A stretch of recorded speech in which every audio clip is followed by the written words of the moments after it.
Không nói gì về mic và sẽ được 100k tài khoản. Để xem ai là người vượt qua thử thách này cùng theo chân mình nhé. Let's go. Mini game không nói gì về mic sẽ được 100k tài khoản. Chơi không? Hiện tại em đang chơi game gì nhỉ? Em ăn thử món ăn của tại Loca nhỉ? Đấy, chúc mừng em nhé. Tí xuống thu ngân để nhận phần quà nhá. Ok không? Sao? Thế thua. Thế thua nhé. Không nói gì về mic sẽ được 100k tài khoản. Em chơi không? Em chơi luôn. Em mất được 100.000 rồi ấy. Em không nói gì với mic thì mới được 100.000 mà. Không nói gì mic sẽ được 100k tài khoản. Em chơi không? Hiện tại em học trường gì? Giao thông vận tải. Thế cũng gần đây đúng không? Em chuẩn bị xuống nhận phần quà nhé. Ok không? À không bị lừa. Không nói gì với mic thì sẽ được 100k tài khoản. Em chơi không? Em tên gì nhỉ? Em chơi ở Loca lâu chưa? Em đã từng thử món ăn của Loca chưa? Có ngon không?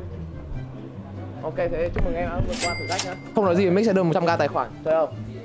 Tuần này đá bóng nhỉ? Mang giày anh đi nhá. Mấy giờ đá nhỉ? Cái gì không hiểu, nói mà. Đã xuống quay thu ngân để nhận 100k nhá. Ok không? A few moments later. Xin chào các bạn. Có thử thách là bên bú mic sẽ được 100k, anh chơi không? Cái gì? Bú mic sẽ được 100k, chơi không?